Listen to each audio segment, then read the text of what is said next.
यदि जनसुराज ऐसी स्थिति में है आ रहे कि उसकी वजह से कोई भी सरकार ना बन पाए तो जनसुराज क्या करे? जदी और पदी कुछ नहीं है, इफ एंड बट नहीं है। जनसुराज या तो अर्श पे या फर्श पे, बिल्कुल रिकॉर्ड पे लिख लीजिए। मैं ये स्वीकार करने को तैयार हूं कि ये सारे मेरे प्रयास के बावजूद, करोड़ों लोगों के आशा अपेक्षा के बावजूद ये संभव है कि जनसुराज को 10 सीट भी न मिले। लेकिन अगर लोगों को बात समझ में आ गई है तो जनसुराज में आपको इतने सीट मिलेगा कि आप उसको गिन नहीं पाएंगे। बिहार में बिहार से व्यवस्था परिवर्तन का आगाज हो जाएगा।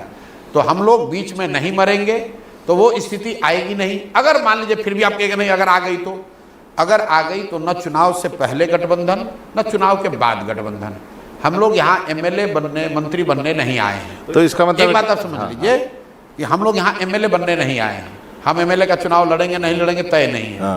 हम लोग यहाँ राजनीति करने आए हैं, समाज की आवाज बनने आए हैं, बिहार के मिट्टी का कर्ज अदा करने आए हैं, क्योंकि हम लोग सब बिहार में पैदा हुए हैं। और इस बात का बहुत दर्द है कि हम लोग की सारी काबिलियत और हुनर के बावजूद बिहार के लोग देश में सबसे पीछे हैं। उसको सुधारना चाहते हैं। नहीं, बिहार पीछे है, लोग पीछे नहीं है। बिल्कुल लोग पीछे हैं, स्टेट लोग भी पीछे हैं। अरे जब क्योंकि प्रशांत किशोर वहाँ बैठा बिहार का नहीं, तो प्रशांत किशोर एक व्यक्ति के बढ़ने से 13 करोड़ लोग नहीं बढ़ते हैं ना। अगर आप बिहारी कह के, मान लीजिए मनोरंजन भारती बहुत बड़े पत्रकार हैं, लेकिन बिहारी को जब गाली दी जाती है तो आपको भी गाली पड़ रही है।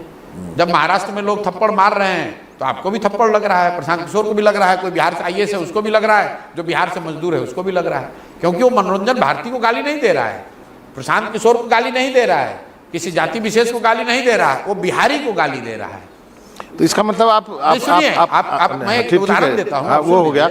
आप इसका मतलब 10 सीट के लिए भी तैयार हैं, 10 से कम के लिए भी तैयार हैं और 0 के लिए तैयार हैं। हमें कोई घबराहट ही नहीं है। मतलब आप लंबी रेस के लिए हैं यहाँ पे? भाई हम लोग बिहार सुधारने के लिए आए हैं। वो लंबे बिहार की जनता को तय करना है कि वो अभी परिवर्तन चाहती है कि 5 वर्ष के बाद चाहती है।